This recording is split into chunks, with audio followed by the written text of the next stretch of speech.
ਠੰਡੀ ਸਵੇਰ ਦਾ ਸਮਾਂ ਸੀ। ਪਿੰਡ ਦੇ ਆਲੇ ਦੁਆਲੇ ਹਲਕੀ ਧੁੰਦ ਛਾਈ ਹੋਈ ਸੀ ਅਤੇ ਲੋਕ ਆਪਣੇ ਆਪਣੇ ਕੰਮਾਂ ਵਿੱਚ ਲੱਗਣ ਲੱਗ ਪਏ ਸਨ। ਉਸ ਵੇਲੇ ਪਿੰਡ ਦੇ ਬਾਹਰ ਇੱਕ ਪੁਰਾਣੇ ਬਰਗਦ ਦੇ ਰੁੱਖ ਹੇਠ ਬਾਬਾ ਗੁਰੂ ਨਾਨਕ ਦੇਵ ਜੀ ਆਪਣੇ ਸਾਥੀਆਂ ਨਾਲ ਬੈਠੇ ਸਨ ਅਤੇ ਉਹਨਾਂ ਦੇ ਚਿਹਰੇ ਉੱਤੇ ਇੱਕ ਅਜੀਬ ਜਿਹਾ ਸ਼ਾਂਤੀ ਭਰਿਆ ਨੂਰ ਚਮਕ ਰਿਹਾ ਸੀ। ਪਿੰਡ ਦੇ ਲੋਕ ਹੌਲੀ-ਹੌਲੀ ਉੱਥੇ ਇਕੱਠੇ ਹੋਣ ਲੱਗ ਪਏ, ਕਿਉਂਕਿ ਜਦੋਂ ਵੀ ਬਾਬਾ ਜੀ ਕਿਸੇ ਪਿੰਡ ਵਿੱਚ ਆਉਂਦੇ ਸਨ ਤਾਂ ਲੋਕਾਂ ਨੂੰ ਲੱਗਦਾ ਸੀ ਕਿ ਜਿਵੇਂ ਰੱਬ ਦੀ ਮਿਹਰ ਉਸ ਪਿੰਡ ਉੱਤੇ ਵਰਸਣ ਵਾਲੀ ਹੈ। ਉਸ ਪਿੰਡ ਵਿੱਚ ਇੱਕ ਬਹੁਤ ਗਰੀਬ ਮਨੁੱਖ ਰਹਿੰਦਾ ਸੀ ਜਿਸ ਦਾ ਨਾਮ ਭੋਲਾ ਸੀ। ਭੋਲਾ ਬੜਾ ਸੱਚਾ ਤੇ ਮਿਹਨਤੀ ਸੀ, ਪਰ ਉਸ ਦੀ ਗਰੀਬੀ ਕਦੇ ਉਸ ਦਾ ਪਿੱਛਾ ਨਹੀਂ ਛੱਡਦੀ ਸੀ। ਉਸ ਦੀ ਇੱਕ ਛੋਟੀ ਜਿਹੀ ਝੌਂਪੜੀ ਸੀ ਜੋ ਮਿੱਟੀ ਅਤੇ ਤਿਨਕਿਆਂ ਨਾਲ ਬਣੀ ਹੋਈ ਸੀ। ਉਸ ਦੀ ਪਤਨੀ ਬਿਮਾਰ ਰਹਿੰਦੀ ਸੀ ਅਤੇ ਉਸ ਦੇ 2 ਛੋਟੇ ਬੱਚੇ ਸਨ ਜੋ ਹਰ ਰੋਜ਼ ਰੋਟੀ ਲਈ ਉਸ ਦੀਆਂ ਅੱਖਾਂ ਵੱਲ ਤੱਕਦੇ ਰਹਿੰਦੇ ਸਨ। ਭੋਲਾ ਦਿਨ ਰਾਤ ਮਿਹਨਤ ਕਰਦਾ ਸੀ, ਪਰ ਕਿਸਮਤ ਉਸ ਨਾਲ ਖੇਡਦੀ ਰਹਿੰਦੀ ਸੀ। ਜਦੋਂ ਉਸਨੇ ਸੁਣਿਆ ਕਿ ਗੁਰੂ ਨਾਨਕ ਦੇਵ ਜੀ ਉਸ ਦੇ ਪਿੰਡ ਆਏ ਹਨ ਤਾਂ ਉਹ ਬਹੁਤ ਖੁਸ਼ ਹੋਇਆ ਅਤੇ ਸੋਚਣ ਲੱਗ ਪਿਆ ਕਿ ਸ਼ਾਇਦ ਅੱਜ ਉਸ ਦੀ ਜ਼ਿੰਦਗੀ ਵਿੱਚ ਕੋਈ ਚਮਤਕਾਰ ਹੋ ਜਾਵੇ। ਉਹ ਦੌੜਦਾ ਹੋਇਆ ਬਾਬਾ ਜੀ ਕੋਲ ਪਹੁੰਚਿਆ ਅਤੇ ਉਹਨਾਂ ਦੇ ਚਰਨਾਂ ਵਿੱਚ ਡਿੱਗ ਕੇ ਰੋਣ ਲੱਗ ਪਿਆ। ਉਸ ਦੀਆਂ ਅੱਖਾਂ ਵਿੱਚ ਦਰਦ ਸੀ, ਉਸ ਦੇ ਹਿਰਦੇ ਵਿੱਚ ਬੇਬਸੀ ਸੀ ਅਤੇ ਉਸ ਦੀ ਆਵਾਜ਼ ਵਿੱਚ ਇੱਕ ਅਜਿਹਾ ਕੰਪਨ ਸੀ ਜੋ ਹਰ ਸੁਣਨ ਵਾਲੇ ਦੇ ਦਿਲ ਨੂੰ ਛੂ ਲੈਂਦਾ ਸੀ। ਉਸਨੇ ਕਿਹਾ, ਬਾਬਾ ਜੀ, ਮੇਰੀ ਜ਼ਿੰਦਗੀ ਵਿੱਚ ਬਹੁਤ ਦੁੱਖ ਹਨ। ਮੇਰੀ ਪਤਨੀ ਬਿਮਾਰ ਹੈ, ਮੇਰੇ ਬੱਚੇ ਭੁੱਖੇ ਰਹਿੰਦੇ ਹਨ, ਮੇਰੇ ਕੋਲ ਇੱਕ ਛੋਟੀ ਜਿਹੀ ਝੌਂਪੜੀ ਹੀ ਮੇਰਾ ਆਸਰਾ ਹੈ। ਤੁਸੀਂ ਮਿਹਰ ਕਰੋ। ਬਾਬਾ ਨਾਨਕ ਦੇਵ ਜੀ ਨੇ ਉਸ ਨੂੰ ਬੜੀ ਪਿਆਰ ਭਰੀ ਨਿਗਾਹ ਨਾਲ ਵੇਖਿਆ ਅਤੇ ਉਸ ਦੇ ਸਿਰ ਉੱਤੇ ਹੱਥ ਰੱਖਿਆ। ਉਹਨਾਂ ਦੀਆਂ ਅੱਖਾਂ ਵਿੱਚ ਕਰੁਣਾ ਸੀ। ਉਹਨਾਂ ਨੇ ਹੌਲੀ ਆਵਾਜ਼ ਵਿੱਚ ਕਿਹਾ, ਭੋਲੇ, ਰੱਬ ਦੇ ਘਰ ਵਿੱਚ ਦੇਰ ਹੋ ਸਕਦੀ ਹੈ ਪਰ ਅੰਧੇਰ ਨਹੀਂ ਹੁੰਦਾ। ਇਹ ਸੁਣ ਕੇ ਭੋਲੇ ਦੀਆਂ ਅੱਖਾਂ ਵਿੱਚ ਉਮੀਦ ਦੀ ਚਮਕ ਆ ਗਈ। ਪਿੰਡ ਦੇ ਹੋਰ ਲੋਕ ਵੀ ਇਹ ਦ੍ਰਿਸ਼ ਦੇਖ ਰਹੇ ਸਨ ਅਤੇ ਸੋਚ ਰਹੇ ਸਨ ਕਿ ਹੁਣ ਬਾਬਾ ਜੀ ਭੋਲੇ ਦੀ ਗਰੀਬੀ ਦੂਰ ਕਰਨਗੇ। ਪਰ ਕੁਝ ਸਮੇਂ ਬਾਅਦ ਬਾਬਾ ਜੀ ਖੜੇ ਹੋਏ ਅਤੇ ਪਿੰਡ ਦੇ ਕੁਝ ਲੋਕਾਂ ਨੂੰ ਆਦੇਸ਼ ਦਿੱਤਾ ਕਿ ਭੋਲੇ ਦੀ ਝੌਂਪੜੀ ਨੂੰ ਤੋੜ ਦਿੱਤਾ ਜਾਵੇ। ਇਹ ਸੁਣ ਕੇ ਪਿੰਡ ਵਿੱਚ ਸਨਾਟਾ ਛਾ ਗਿਆ। ਭੋਲੇ ਦੇ ਪੈਰਾਂ ਹੇਠੋਂ ਜਿਵੇਂ ਜ਼ਮੀਨ ਖਿਸਕ ਗਈ। ਉਸ ਦੀ ਪਤਨੀ ਨੇ ਦੂਰੋਂ ਇਹ ਗੱਲ ਸੁਣੀ ਤਾਂ ਉਸ ਦੀਆਂ ਅੱਖਾਂ ਵਿੱਚ ਹੰਝੂ ਆ ਗਏ। ਪਿੰਡ ਦੇ ਲੋਕ ਹੈਰਾਨ ਰਹਿ ਗਏ ਕਿ ਜਿਨ੍ਹਾਂ ਨੂੰ ਲੋਕਾਂ ਦਾ ਰਖਵਾਲਾ ਮੰਨਿਆ ਜਾਂਦਾ ਹੈ, ਉਹ ਇੱਕ ਗਰੀਬ ਦਾ ਘਰ ਤੋੜਨ ਦਾ ਹੁਕਮ ਕਿਵੇਂ ਦੇ ਸਕਦੇ ਹਨ। ਕੁਝ ਲੋਕਾਂ ਨੇ ਬਾਬਾ ਜੀ ਤੋਂ ਪੁੱਛਣ ਦੀ ਹਿੰਮਤ ਕੀਤੀ, ਪਰ ਉਹਨਾਂ ਦੇ ਚਿਹਰੇ ਦੀ ਸ਼ਾਂਤੀ ਨੇ ਸਭ ਨੂੰ ਚੁੱਪ ਕਰ ਦਿੱਤਾ। ਭੋਲਾ ਰੋਣ ਲੱਗ ਪਿਆ, ਪਰ ਉਸ ਦੇ ਦਿਲ ਵਿੱਚ ਬਾਬਾ ਜੀ ਉੱਤੇ ਵਿਸ਼ਵਾਸ ਵੀ ਸੀ। ਉਹ ਸੋਚਣ ਲੱਗ ਪਿਆ ਕਿ ਸ਼ਾਇਦ ਇਸ ਦੇ ਪਿੱਛੇ ਕੋਈ ਰਾਜ ਹੋਵੇਗਾ। ਲੋਕਾਂ ਨੇ ਝੌਂਪੜੀ ਤੋੜਨੀ ਸ਼ੁਰੂ ਕਰ ਦਿੱਤੀ ਅਤੇ ਹਰ ਇੱਕ ਵਾਰ ਨਾਲ ਭੋਲੇ ਦਾ ਦਿਲ ਟੁੱਟਦਾ ਜਾ ਰਿਹਾ ਸੀ। ਉਸ ਦੇ ਬੱਚੇ ਡਰ ਕੇ ਆਪਣੀ ਮਾਂ ਨਾਲ ਚੰਬੜ ਗਏ ਸਨ। ਭੋਲੇ ਦੀ ਪਤਨੀ ਦੀਆਂ ਅੱਖਾਂ ਵਿੱਚ ਦਰਦ ਅਤੇ ਸਵਾਲ ਦੋਵੇਂ ਸਨ। ਭੋਲਾ ਦੂਰ ਖੜਾ ਇਹ ਸਭ ਵੇਖ ਰਿਹਾ ਸੀ ਅਤੇ ਉਸ ਦੇ ਮਨ ਵਿੱਚ ਇੱਕ ਅਜੀਬ ਜੰਗ ਚੱਲ ਰਹੀ ਸੀ। ਇੱਕ ਪਾਸੇ ਉਸ ਦਾ ਵਿਸ਼ਵਾਸ ਸੀ ਅਤੇ ਦੂਜੇ ਪਾਸੇ ਉਸ ਦੀ ਮਜਬੂਰੀ ਸੀ। ਝੌਂਪੜੀ ਦੇ ਡਿੱਗਦੇ ਹੀ ਭੋਲਾ ਜ਼ਮੀਨ ਉੱਤੇ ਬੈਠ ਗਿਆ ਅਤੇ ਆਕਾਸ਼ ਵੱਲ ਤੱਕ ਕੇ ਕਹਿਣ ਲੱਗਾ, ਹੇ ਰੱਬਾ, ਜੇ ਇਹ ਤੇਰੀ ਮਰਜ਼ੀ ਹੈ ਤਾਂ ਮੈਂ ਇਸ ਨੂੰ ਵੀ ਸਵੀਕਾਰ ਕਰਦਾ ਹਾਂ। ਇਹ ਸੁਣ ਕੇ ਬਾਬਾ ਜੀ ਦੇ ਚਿਹਰੇ ਉੱਤੇ ਹਲਕੀ ਜਿਹੀ ਮੁਸਕਾਨ ਆ ਗਈ। ਉਹਨਾਂ ਨੇ ਭੋਲੇ ਨੂੰ ਆਪਣੇ ਕੋਲ ਬੁਲਾਇਆ ਅਤੇ ਪੁੱਛਿਆ ਕਿ ਤੂੰ ਸੱਚਮੁੱਚ ਮੇਰੇ ਉੱਤੇ ਵਿਸ਼ਵਾਸ ਕਰਦਾ ਹੈ। ਭੋਲੇ ਨੇ ਹੰਝੂ ਪੂੰਝਦੇ ਹੋਏ ਕਿਹਾ, ਬਾਬਾ ਜੀ, ਜੇ ਤੁਸੀਂ ਮੇਰਾ ਘਰ ਵੀ ਲੈ ਲਵੋ ਤਾਂ ਵੀ ਮੈਂ ਤੁਹਾਡੇ ਉੱਤੇ ਸ਼ੱਕ ਨਹੀਂ ਕਰਾਂਗਾ, ਕਿਉਂਕਿ ਤੁਸੀਂ ਸੱਚ ਦੇ ਰਾਹੀ ਹੋ। ਇਹ ਸੁਣ ਕੇ ਪਿੰਡ ਦੇ ਲੋਕਾਂ ਦੀਆਂ ਅੱਖਾਂ ਭਰ ਆਈਆਂ। ਉਸ ਸਮੇਂ ਹਵਾ ਵਿੱਚ ਇੱਕ ਅਜੀਬ ਜਿਹੀ ਸ਼ਾਂਤੀ ਫੈਲ ਗਈ ਸੀ। ਬਾਬਾ ਜੀ ਨੇ ਝੌਂਪੜੀ ਦੇ ਮਲਬੇ ਵੱਲ ਇਸ਼ਾਰਾ ਕੀਤਾ ਅਤੇ ਕਿਹਾ, ਇਸ ਨੂੰ ਖੋਦੋ। ਲੋਕ ਹੈਰਾਨ ਹੋ ਗਏ, ਪਰ ਉਹਨਾਂ ਨੇ ਆਦੇਸ਼ ਮੰਨ ਲਿਆ। ਜਿਵੇਂ ਹੀ ਮਿੱਟੀ ਹਟਾਈ ਗਈ ਤਾਂ ਉੱਥੋਂ ਇੱਕ ਪੁਰਾਣਾ ਲੋਹੇ ਦਾ ਸੰਦੂਕ ਨਜ਼ਰ ਆਇਆ। ਭੋਲਾ ਅਤੇ ਪਿੰਡ ਦੇ ਲੋਕ ਇਹ ਦੇਖ ਕੇ ਹੈਰਾਨ ਰਹਿ ਗਏ। ਜਦੋਂ ਸੰਦੂਕ ਖੋਲ੍ਹਿਆ ਗਿਆ ਤਾਂ ਉਸ ਵਿੱਚ ਸੋਨੇ ਦੇ ਸਿੱਕੇ ਅਤੇ ਕੀਮਤੀ ਵਸਤਾਂ ਭਰੀਆਂ ਹੋਈਆਂ ਸਨ। ਭੋਲਾ ਰੋ ਪਿਆ ਅਤੇ ਬਾਬਾ ਜੀ ਦੇ ਚਰਨਾਂ ਵਿੱਚ ਡਿੱਗ ਕੇ ਕਹਿਣ ਲੱਗਾ, ਬਾਬਾ ਜੀ, ਮੈਂ ਤੁਹਾਨੂੰ ਸਮਝ ਨਹੀਂ ਸਕਿਆ। ਬਾਬਾ ਜੀ ਨੇ ਉਸ ਨੂੰ ਉਠਾ ਕੇ ਗਲੇ ਲਾ ਲਿਆ ਅਤੇ ਕਿਹਾ, ਭੋਲੇ, ਕਈ ਵਾਰ ਰੱਬ ਸਾਡੀ ਜ਼ਿੰਦਗੀ ਵਿੱਚੋਂ ਕੁਝ ਛੀਨਦਾ ਹੈ ਤਾਂ ਜੋ ਸਾਨੂੰ ਉਸ ਤੋਂ ਵੱਡੀ ਦਾਤ ਦੇ ਸਕੇ। ਇਹ ਗੱਲ ਸੁਣ ਕੇ ਪਿੰਡ ਦੇ ਲੋਕਾਂ ਦੇ ਦਿਲ ਕੰਬ ਗਏ ਅਤੇ ਸਭ ਨੇ ਸਮਝ ਲਿਆ ਕਿ ਸੱਚਾ ਵਿਸ਼ਵਾਸ ਕਦੇ ਵਿਅਰਥ ਨਹੀਂ ਜਾਂਦਾ। ਭੋਲੇ ਦੀ ਜ਼ਿੰਦਗੀ ਵਿੱਚ ਖੁਸ਼ੀਆਂ ਆਉਣ ਲੱਗੀਆਂ, ਪਰ ਬਾਬਾ ਜੀ ਦੀ ਨਿਗਾਹ ਵਿੱਚ ਅਜੇ ਵੀ ਇੱਕ ਗਹਿਰਾ ਰਾਜ ਸੀ। ਉਹਨਾਂ ਨੇ ਭੋਲੇ ਨੂੰ ਕਿਹਾ ਕਿ ਇਹ ਦੌਲਤ ਸਿਰਫ ਤੇਰੇ ਲਈ ਨਹੀਂ ਹੈ, ਇਹ ਪਿੰਡ ਦੇ ਹਰ ਗਰੀਬ ਲਈ ਰੱਬ ਦੀ ਦਾਤ ਹੈ। ਭੋਲੇ ਨੇ ਹੱਥ ਜੋੜ ਕੇ ਕਿਹਾ ਕਿ ਉਹ ਇਸ ਦੌਲਤ ਨੂੰ ਸੇਵਾ ਵਿੱਚ ਲਗਾਏਗਾ। ਸਮਾਂ ਬੀਤਦਾ ਗਿਆ ਅਤੇ ਭੋਲਾ ਪਿੰਡ ਦਾ ਸਭ ਤੋਂ ਦਿਆਲੂ ਮਨੁੱਖ ਬਣ ਗਿਆ। ਉਸਨੇ ਲੰਗਰ ਚਲਾਉਣਾ ਸ਼ੁਰੂ ਕਰ ਦਿੱਤਾ ਅਤੇ ਕਿਸੇ ਨੂੰ ਭੁੱਖਾ ਨਹੀਂ ਰਹਿਣ ਦਿੱਤਾ। ਪਰ ਇੱਕ ਦਿਨ ਬਾਬਾ ਜੀ ਨੇ ਉਸ ਨੂੰ ਫਿਰ ਬੁਲਾਇਆ ਅਤੇ ਕਿਹਾ, ਭੋਲੇ, ਅਜੇ ਤੇਰੀ ਪਰਖ ਮੁਕੰਮਲ ਨਹੀਂ ਹੋਈ। ਇਹ ਸੁਣ ਕੇ ਭੋਲੇ ਦੇ ਦਿਲ ਵਿੱਚ ਹਲਕਾ ਜਿਹਾ ਡਰ ਪੈਦਾ ਹੋ ਗਿਆ। ਉਸਨੇ ਪੁੱਛਿਆ, ਬਾਬਾ ਜੀ, ਹੁਣ ਕੀ ਹੋਵੇਗਾ? ਬਾਬਾ ਜੀ ਨੇ ਆਸਮਾਨ ਵੱਲ ਵੇਖਿਆ ਅਤੇ ਕਿਹਾ, ਕਈ ਵਾਰ ਦੌਲਤ ਮਨੁੱਖ ਦੇ ਅੰਦਰ ਅਹੰਕਾਰ ਪੈਦਾ ਕਰ ਦਿੰਦੀ ਹੈ ਅਤੇ ਜੇ ਮਨੁੱਖ ਇਸ ਨੂੰ ਸੰਭਾਲ ਨਾ ਸਕੇ ਤਾਂ ਇਹ ਉਸ ਨੂੰ ਰੱਬ ਤੋਂ ਦੂਰ ਕਰ ਦਿੰਦੀ ਹੈ। ਭੋਲਾ ਚੁੱਪ ਹੋ ਗਿਆ ਅਤੇ ਉਸ ਦੇ ਮਨ ਵਿੱਚ ਵਿਚਾਰਾਂ ਦਾ ਤੂਫਾਨ ਚੱਲਣ ਲੱਗ ਪਿਆ।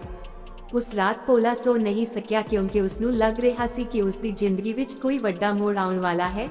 अगले दिन पिंड विच एक अजिहा हादसा होया जिसने भोले दी जिंदगी नू फिर बदल दिता क्योंकि पिंड विच अचानक अग लग गई अते लोग अपनी जान बचाउण लई दौड़न लग पए। भोला अपने घर अते दौलत वल वेखदा रहा अते उसदे सामने एक वड्डा फैसला खड़ा सी कि वह अपनी दौलत बचाए जा पिंड दे लोकां दी जान।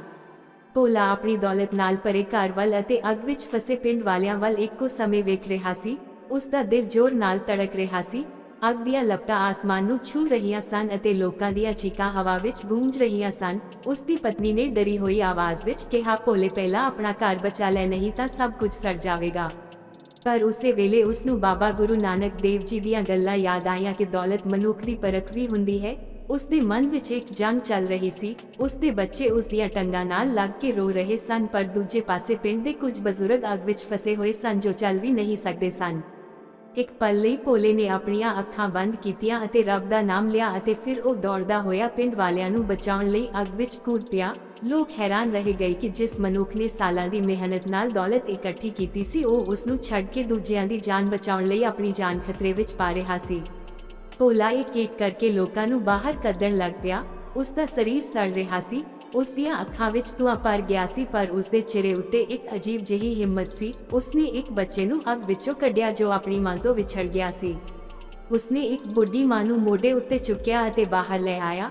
उस वेले लोग उसनू सिर्फ एक गरीब मनुख नहीं सगों एक मसीहा वांग देख रहे सन। जदों आखिरकार अग ठंडी हुई तां भोला थक के जमीन उत्ते डिग पिया अते जदों उसने पिछे मुड़ के वेख्या तां उसदा अपना घर पूरी तरह सड़ चुका सी। उसदी दौलत खाक बन चुकी सी। उसदी पत्नी अते बच्चे उस कोल दौड़ के आए अते रोण लग पए पर भोला हौली जही मुस्कान नाल कहण लगा, असी घर खो दिता है पर इंसानियत जित गई है। इस सुन के पिंड दे लोकां दियां अखां विच हंझू आ गए। उसे वेले दूरों बाबा गुरु नानक देव जी आउंदे नजर आए। उन्हां दे चेहरे उत्ते उही शांति अते नूर सी। ओ भोले दे कोल आके बैठ गए अते उसदे सिर उत्ते हथ रखिया। भोले दियां अखां विच दर्द सी पर उसदे दिल विच कोई पछतावा नहीं सी।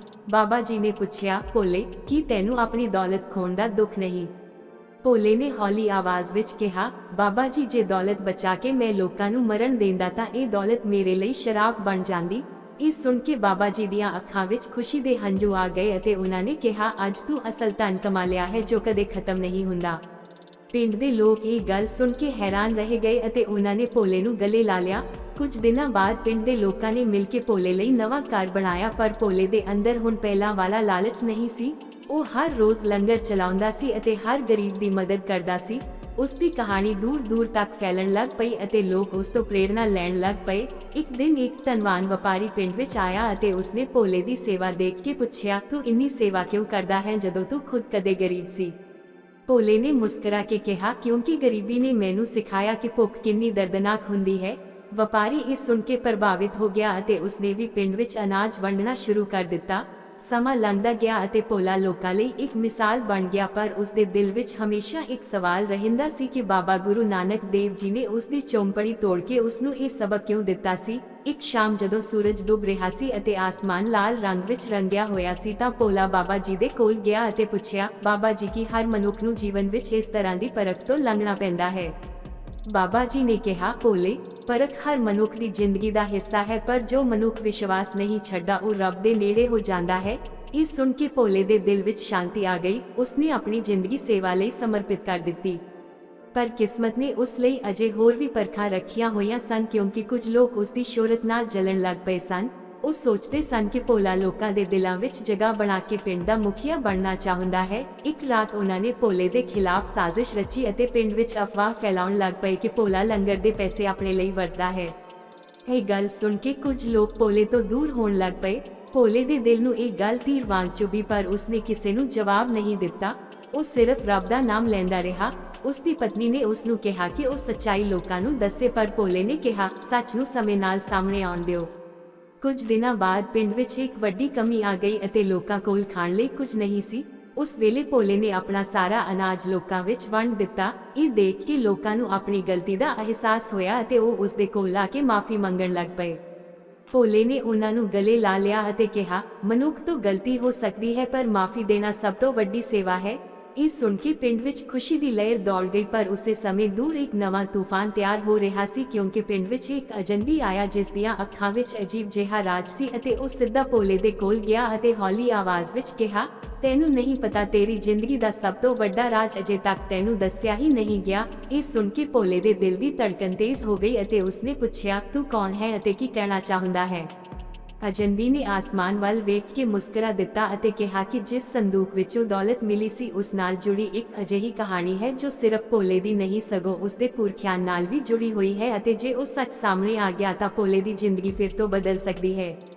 ਇਹ ਸੁਣ ਕੇ ਭੋਲੇ ਦੇ ਮਨ ਵਿੱਚ ਡਰ ਅਤੇ ਜਿਗਿਆਸਾ ਦੋਵੇਂ ਪੈਦਾ ਹੋ ਗਏ ਅਤੇ ਉਹ ਉਸ ਅਜਨਬੀ ਦੇ ਨਾਲ ਪਿੰਡ ਤੋਂ ਬਾਹਰ ਵੱਲ ਤੁਰ ਪਿਆ, ਜਿੱਥੇ ਇੱਕ ਪੁਰਾਣਾ ਮੰਦਿਰ ਸੀ ਜਿਸ ਦੇ ਬਾਰੇ ਕਿਹਾ ਜਾਂਦਾ ਸੀ ਕਿ ਉੱਥੇ ਕਈ ਸਦੀਆਂ ਪੁਰਾਣੇ ਰਾਜ ਦੱਬੇ ਹੋਏ ਹਨ। ਰਾਤ ਦਾ ਸਮਾਂ ਸੀ, ਹਵਾ ਵਿੱਚ ਸਨਾਟਾ ਸੀ ਅਤੇ ਮੰਦਿਰ ਦੇ ਦਰਵਾਜ਼ੇ ਆਪਣੇ ਆਪ ਖੁੱਲਣ ਲੱਗ ਪਏ ਅਤੇ ਜਿਵੇਂ ਹੀ ਭੋਲਾ ਅੰਦਰ ਵੜਿਆ ਉਸ ਨੂੰ ਲੱਗਿਆ ਜਿਵੇਂ ਉਹ ਕਿਸੇ ਹੋਰ ਹੀ ਸੰਸਾਰ ਵਿੱਚ ਦਾਖਲ ਹੋ ਗਿਆ ਹੋਵੇ, ਕਿਉਂਕਿ ਮੰਦਿਰ ਦੇ ਅੰਦਰ ਇੱਕ ਪੁਰਾਣੀ ਦੀਵਾਰ ਉੱਤੇ ਇੱਕ ਲਿਖਤ ਚਮਕ ਰਹੀ ਸੀ ਜਿਸ ਵਿੱਚ ਉਸ ਦੇ ਪਰਿਵਾਰ ਦਾ ਨਾਮ ਲਿਖਿਆ ਹੋਇਆ ਸੀ ਅਤੇ ਉਸ ਲਿਖਤ ਨੂੰ ਪੜ੍ਹ ਕੇ ਭੋਲੇ ਦੇ ਪੈਰ ਕੰਬਣ ਲੱਗ ਪਏ, ਕਿਉਂਕਿ ਉਸ ਵਿੱਚ ਲਿਖਿਆ ਸੀ ਕਿ ਉਸ ਦਾ ਪਰਿਵਾਰ ਇੱਕ ਸਮੇਂ ਬਹੁਤ ਵੱਡਾ ਦਾਨੀ ਅਤੇ ਧਰਮਾਤਮਾ ਪਰਿਵਾਰ ਸੀ, ਪਰ ਇੱਕ ਗਲਤੀ ਕਾਰਨ ਉਸ ਉੱਤੇ ਇੱਕ ਅਜਿਹਾ ਸ਼ਰਾਪ ਲੱਗ ਗਿਆ ਸੀ ਜੋ ਪੀੜ੍ਹੀ ਦਰ ਪੀੜ੍ਹੀ ਚੱਲਦਾ ਆ ਰਿਹਾ ਸੀ ਅਤੇ ਉਸ ਸ਼ਰਾਪ ਨੂੰ ਤੋੜਨ ਲਈ ਇੱਕ ਐਸੇ ਮਨੁੱਖ ਦੀ ਲੋੜ ਸੀ ਜੋ ਦੌਲਤ ਤੋਂ ਵੱਧ ਇਨਸਾਨੀਅਤ ਨੂੰ ਚੁਣੇ। ਭੋਲੇ ਦੇ ਹੱਥ ਕੰਬ ਰਹੇ ਸਨ ਅਤੇ ਉਸ ਦੀਆਂ ਅੱਖਾਂ ਉਸ ਪੁਰਾਣੀ ਲਿਖਤ ਉੱਤੇ ਟਿਕੀਆਂ ਹੋਈਆਂ ਸਨ। ਉਸ ਦੇ ਦਿਲ ਵਿੱਚ ਸਵਾਲਾਂ ਦਾ ਤੂਫਾਨ ਚੱਲ ਰਿਹਾ ਸੀ ਕਿ ਆਖਿਰ ਉਸ ਦੇ ਪਰਿਵਾਰ ਉੱਤੇ ਕਿਹੜਾ ਸ਼ਰਾਪ ਸੀ ਅਤੇ ਉਸ ਨੂੰ ਇਹ ਸਭ ਕੁਝ ਕਿਉਂ ਦੱਸਿਆ ਜਾ ਰਿਹਾ ਸੀ। ਉਸਨੇ ਅਜਨਬੀ ਵੱਲ ਵੇਖਿਆ ਜੋ ਸ਼ਾਂਤ ਖੜਾ ਸੀ ਜਿਵੇਂ ਉਸ ਨੂੰ ਸਭ ਕੁਝ ਪਹਿਲਾਂ ਤੋਂ ਪਤਾ ਹੋਵੇ। ਅਜਨਬੀ ਨੇ ਹੌਲੀ ਆਵਾਜ਼ ਵਿੱਚ ਕਿਹਾ, ਭੋਲੇ, ਤੇਰੇ ਪੁਰਖ ਇੱਕ ਸਮੇਂ ਬਹੁਤ ਵੱਡੇ ਜ਼ਮੀਂਦਾਰ ਅਤੇ ਦਾਨੀ ਮਨੁੱਖ ਸਨ, ਪਰ ਇੱਕ ਦਿਨ ਉਹਨਾਂ ਨੇ ਇੱਕ ਭੁੱਖੇ ਸਾਧੂ ਨੂੰ ਰੋਟੀ ਦੇਣ ਤੋਂ ਇਨਕਾਰ ਕਰ ਦਿੱਤਾ ਅਤੇ ਉਸ ਸਾਧੂ ਨੇ ਦੁਖੀ ਹੋ ਕੇ ਇਹ ਕਹਿ ਦਿੱਤਾ ਕਿ ਇਸ ਪਰਿਵਾਰ ਦੀ ਦੌਲਤ ਕਦੇ ਟਿਕ ਨਹੀਂ ਸਕੇਗੀ ਜਦ ਤੱਕ ਇਸ ਪਰਿਵਾਰ ਵਿੱਚੋਂ ਕੋਈ ਮਨੁੱਖ ਆਪਣੀ ਦੌਲਤ ਅਤੇ ਅਹੰਕਾਰ ਛੱਡ ਕੇ ਸੱਚੀ ਸੇਵਾ ਨਹੀਂ ਕਰੇਗਾ। ਇਹ ਸੁਣ ਕੇ ਭੋਲੇ ਦੀਆਂ ਅੱਖਾਂ ਭਰ ਆਈਆਂ, ਕਿਉਂਕਿ ਉਸ ਨੂੰ ਆਪਣੇ ਜੀਵਨ ਦੇ ਸਾਰੇ ਦੁੱਖਾਂ ਦਾ ਕਾਰਨ ਸਮਝ ਆਉਣ ਲੱਗ ਪਿਆ। ਅਜਨਬੀ ਨੇ ਫਿਰ ਕਿਹਾ, ਜਦੋਂ ਬਾਬਾ ਗੁਰੂ ਨਾਨਕ ਦੇਵ ਜੀ ਨੇ ਤੇਰੀ ਚੌਂਪੜੀ ਤੋੜਵਾਈ ਅਤੇ ਤੈਨੂੰ ਦੌਲਤ ਮਿਲੀ, ਉਹ ਸਿਰਫ ਤੇਰੀ ਮਦਦ ਨਹੀਂ ਸੀ ਸਗੋਂ ਇਹ ਵੇਖਣ ਦੀ ਪਰਖ ਸੀ ਕਿ ਤੂੰ ਉਸ ਸ਼ਰਾਪ ਨੂੰ ਤੋੜ ਸਕਦਾ ਹੈ ਜਾਂ ਨਹੀਂ। ਭੋਲਾ ਇਹ ਸੁਣ ਕੇ ਜ਼ਮੀਨ ਉੱਤੇ ਬੈਠ ਗਿਆ ਅਤੇ ਉਸ ਦੀਆਂ ਅੱਖਾਂ ਵਿੱਚੋਂ ਹੰਝੂ ਵਗਣ ਲੱਗ ਪਏ। ਉਸ ਨੂੰ ਸਮਝ ਆ ਗਿਆ ਕਿ ਉਸ ਦੀ ਜ਼ਿੰਦਗੀ ਦੀ ਹਰ ਪਰਖ ਉਸ ਨੂੰ ਇੱਕ ਵੱਡੇ ਮਕਸਦ ਵੱਲ ਲੈ ਕੇ ਜਾ ਰਹੀ ਸੀ। ਉਸਨੇ ਰੱਬ ਦਾ ਨਾਮ ਲਿਆ ਅਤੇ ਕਿਹਾ, ਜੇ ਮੇਰੇ ਕਰਮਾਂ ਨਾਲ ਮੇਰੇ ਪੁਰਖਾਂ ਦੀ ਗਲਤੀ ਮਾਫ ਹੋ ਸਕਦੀ ਹੈ ਤਾਂ ਮੈਂ ਆਪਣੀ ਜ਼ਿੰਦਗੀ ਸੇਵਾ ਵਿੱਚ ਲਗਾ ਦੇਵਾਂਗਾ। ਇਹ ਕਹਿਣ ਦੇ ਨਾਲ ਹੀ ਮੰਦਿਰ ਦੇ ਅੰਦਰ ਦੀਵੇ ਆਪਣੇ ਆਪ ਜਗਮਗਾਉਣ ਲੱਗ ਪਏ ਅਤੇ ਹਵਾ ਵਿੱਚ ਇੱਕ ਅਜੀਬ ਜਿਹੀ ਸ਼ਾਂਤੀ ਫੈਲ ਗਈ। ਅਜਨਬੀ ਹੌਲੀ-ਹੌਲੀ ਮੁਸਕਰਾਉਣ ਲੱਗ ਪਿਆ ਅਤੇ ਉਸ ਦਾ ਰੂਪ ਬਦਲਣ ਲੱਗ ਪਿਆ। ਭੋਲੇ ਨੇ ਹੈਰਾਨ ਹੋ ਕੇ ਵੇਖਿਆ ਕਿ ਉਹ ਅਜਨਬੀ ਕੋਈ ਆਮ ਮਨੁੱਖ ਨਹੀਂ ਸਗੋਂ ਬਾਬਾ ਗੁਰੂ ਨਾਨਕ ਦੇਵ ਜੀ ਦਾ ਹੀ ਇੱਕ ਰੂਪ ਸੀ। ਭੋਲਾ ਤੁਰੰਤ ਉਹਨਾਂ ਦੇ ਚਰਨਾਂ ਵਿੱਚ ਡਿੱਗ ਪਿਆ ਅਤੇ ਰੋਣ ਲੱਗ ਪਿਆ। ਬਾਬਾ ਜੀ ਨੇ ਉਸ ਨੂੰ ਉਠਾ ਕੇ ਗਲੇ ਲਾਇਆ ਅਤੇ ਕਿਹਾ, ਭੋਲੇ, ਤੂੰ ਸਾਬਤ ਕਰ ਦਿੱਤਾ ਹੈ ਕਿ ਸੱਚੀ ਦੌਲਤ ਸੇਵਾ ਅਤੇ ਵਿਸ਼ਵਾਸ ਵਿੱਚ ਹੁੰਦੀ ਹੈ। ਉਸ ਸਮੇਂ ਭੋਲੇ ਦੇ ਦਿਲ ਵਿੱਚ ਅਜਿਹੀ ਸ਼ਾਂਤੀ ਆ ਗਈ ਜੋ ਉਸਨੇ ਕਦੇ ਮਹਿਸੂਸ ਨਹੀਂ ਕੀਤੀ ਸੀ। ਜਦੋਂ ਉਹ ਮੰਦਿਰ ਤੋਂ ਬਾਹਰ ਆਇਆ ਤਾਂ ਸਵੇਰ ਦੀ ਪਹਿਲੀ ਕਿਰਨ ਆਸਮਾਨ ਵਿੱਚ ਫੈਲ ਰਹੀ ਸੀ ਅਤੇ ਪਿੰਡ ਦੇ ਲੋਕ ਉਸ ਦੀ ਉਡੀਕ ਕਰ ਰਹੇ ਸਨ। ਭੋਲੇ ਨੇ ਪਿੰਡ ਵਾਲਿਆਂ ਨੂੰ ਸਾਰਾ ਸੱਚ ਦੱਸਿਆ ਅਤੇ ਕਿਹਾ ਕਿ ਦੌਲਤ ਕਦੇ ਵੀ ਮਨੁੱਖ ਨੂੰ ਵੱਡਾ ਨਹੀਂ ਬਣਾਉਂਦੀ, ਵੱਡਾ ਉਹ ਬਣਦਾ ਹੈ ਜੋ ਦੂਜਿਆਂ ਲਈ ਜੀਵੇ। ਇਹ ਸੁਣ ਕੇ ਪਿੰਡ ਦੇ ਲੋਕਾਂ ਦੇ ਦਿਲ ਬਦਲਣ ਲੱਗ ਪਏ ਅਤੇ ਉਹਨਾਂ ਨੇ ਵੀ ਇੱਕ ਦੂਜੇ ਦੀ ਮਦਦ ਕਰਨੀ ਸ਼ੁਰੂ ਕਰ ਦਿੱਤੀ। ਸਮਾਂ ਬੀਤਦਾ ਗਿਆ ਅਤੇ ਉਹ ਪਿੰਡ ਇੱਕ ਮਿਸਾਲ ਬਣ ਗਿਆ ਜਿੱਥੇ ਕੋਈ ਭੁੱਖਾ ਨਹੀਂ ਸੁੱਤਾ ਸੀ ਅਤੇ ਹਰ ਮਨੁੱਖ ਇੱਕ ਦੂਜੇ ਨੂੰ ਆਪਣੇ ਪਰਿਵਾਰ ਵਾਂਗ ਮੰਨਦਾ ਸੀ। ਭੋਲੇ ਦੇ ਬੱਚੇ ਵੱਡੇ ਹੋ ਕੇ ਸੇਵਾ ਦੇ ਰਾਹ ਉੱਤੇ ਤੁਰ ਪਏ ਅਤੇ ਉਸ ਦੀ ਪਤਨੀ ਵੀ ਲੰਗਰ ਦੀ ਸੇਵਾ ਵਿੱਚ ਉਸ ਦਾ ਸਾਥ ਦੇਣ ਲੱਗ ਪਈ। ਇੱਕ ਦਿਨ ਭੋਲਾ ਬਰਗਦ ਦੇ ਉਸੇ ਰੁੱਖ ਹੇਠ ਬੈਠਾ ਸੀ ਜਿੱਥੇ ਉਸ ਦੀ ਜ਼ਿੰਦਗੀ ਬਦਲੀ ਸੀ। ਉਹ ਆਸਮਾਨ ਵੱਲ ਵੇਖ ਕੇ ਮੁਸਕਰਾ ਰਿਹਾ ਸੀ ਅਤੇ ਉਸ ਦੇ ਦਿਲ ਵਿੱਚ ਸਿਰਫ ਇੱਕ ਹੀ ਸ਼ੁਕਰਾਨਾ ਸੀ ਕਿ ਰੱਬ ਨੇ ਉਸ ਨੂੰ ਦੁੱਖਾਂ ਰਾਹੀਂ ਸੱਚ ਦਾ ਰਾਹ ਦਿਖਾਇਆ। ਉਸ ਸਮੇਂ ਪਿੰਡ ਦੇ ਇੱਕ ਛੋਟੇ ਬੱਚੇ ਨੇ ਉਸ ਤੋਂ ਪੁੱਛਿਆ, ਭੋਲੇ ਬਾਬਾ, ਕੀ ਰੱਬ ਸੱਚਮੁੱਚ ਸਾਡੇ ਨਾਲ ਹੁੰਦਾ ਹੈ? ਭੋਲੇ ਨੇ ਬੱਚੇ ਦੇ ਸਿਰ ਉੱਤੇ ਹੱਥ ਰੱਖਿਆ ਅਤੇ ਕਿਹਾ, ਜਦੋਂ ਮਨੁੱਖ ਸੱਚ ਅਤੇ ਸੇਵਾ ਦਾ ਰਾਹ ਚੁਣਦਾ ਹੈ ਤਾਂ ਰੱਬ ਉਸ ਦੇ ਅੰਦਰ ਹੀ ਵਸ ਜਾਂਦਾ ਹੈ। ਇਹ ਸੁਣ ਕੇ ਬੱਚਾ ਮੁਸਕਰਾ ਪਿਆ ਅਤੇ ਭੋਲੇ ਦੀਆਂ ਅੱਖਾਂ ਵਿੱਚ ਖੁਸ਼ੀ ਦੇ ਹੰਝੂ ਆ ਗਏ। ਕੁਝ ਸਮੇਂ ਬਾਅਦ ਭੋਲਾ ਬਿਮਾਰ ਹੋ ਗਿਆ, ਪਰ ਉਸ ਦੇ ਚਿਹਰੇ ਉੱਤੇ ਹਮੇਸ਼ਾ ਦੀ ਤਰ੍ਹਾਂ ਸ਼ਾਂਤੀ ਸੀ। ਪਿੰਡ ਦੇ ਲੋਕ ਉਸ ਦੇ ਕੋਲ ਇਕੱਠੇ ਹੋਏ ਅਤੇ ਉਸਨੇ ਆਖਰੀ ਵਾਰ ਕਿਹਾ, ਮੇਰੀ ਜ਼ਿੰਦਗੀ ਦੀ ਸਿੱਖਿਆ ਇਹ ਹੈ ਕਿ ਕਦੇ ਵੀ ਕਿਸੇ ਗਰੀਬ ਜਾਂ ਲੋੜਵੰਦ ਨੂੰ ਖਾਲੀ ਹੱਥ ਨਾ ਜਾਣ ਦਿਓ, ਕਿਉਂਕਿ ਸ਼ਾਇਦ ਉਸ ਦੇ ਰੂਪ ਵਿੱਚ ਰੱਬ ਤੁਹਾਡੀ ਪਰਖ ਕਰ ਰਿਹਾ ਹੋਵੇ। ਇਹ ਕਹਿ ਕੇ ਉਸਨੇ ਰੱਬ ਦਾ ਨਾਮ ਲਿਆ ਅਤੇ ਹੌਲੀ-ਹੌਲੀ ਉਸ ਦੀਆਂ ਅੱਖਾਂ ਬੰਦ ਹੋ ਗਈਆਂ। ਪਿੰਡ ਦੇ ਲੋਕ ਰੋਣ ਲੱਗ ਪਏ, ਪਰ ਉਹਨਾਂ ਦੇ ਦਿਲ ਵਿੱਚ ਇੱਕ ਗਰੂਰ ਸੀ ਕਿ ਉਹਨਾਂ ਨੇ ਇੱਕ ਐਸੇ ਮਨੁੱਖ ਨੂੰ ਦੇਖਿਆ ਜੋ ਗਰੀਬ ਹੋ ਕੇ ਵੀ ਸਭ ਤੋਂ ਅਮੀਰ ਸੀ, ਕਿਉਂਕਿ ਉਸਦੇ ਕੋਲ ਇਨਸਾਨੀਅਤ ਦੀ ਦੌਲਤ ਸੀ। ਭੋਲੇ ਦੀ ਯਾਦ ਵਿੱਚ ਪਿੰਡ ਵਿੱਚ ਇੱਕ ਲੰਗਰ ਅਤੇ ਸੇਵਾ ਕੇਂਦਰ ਬਣਾਇਆ ਗਿਆ, ਜਿੱਥੇ ਅੱਜ ਵੀ ਲੋਕ ਆ ਕੇ ਸੇਵਾ ਕਰਦੇ ਹਨ ਅਤੇ ਬਾਬਾ ਗੁਰੂ ਨਾਨਕ ਦੇਵ ਜੀ ਦੀ ਇਹ ਸਿੱਖਿਆ ਯਾਦ ਕਰਦੇ ਹਨ ਕਿ ਸੱਚਾ ਧਨ ਮਨੁੱਖ ਦੀ ਨੇਕ ਨੀਅਤ ਅਤੇ ਦੂਜਿਆਂ ਲਈ ਕੀਤਾ ਗਿਆ ਪਿਆਰ ਹੁੰਦਾ ਹੈ। ਅਤੇ ਇਹ ਕਹਾਣੀ ਅੱਜ ਵੀ ਲੋਕਾਂ ਨੂੰ ਯਾਦ ਦਿਵਾਉਂਦੀ ਹੈ ਕਿ ਕਈ ਵਾਰ ਰੱਬ ਸਾਡੇ ਤੋਂ ਕੁਝ ਛੀਨ ਕੇ ਸਾਨੂੰ ਉਹ ਦਿੰਦਾ ਹੈ ਜੋ ਸਦੀਆਂ ਲਈ ਸਾਡੇ ਨਾਲ ਰਹਿੰਦਾ ਹੈ।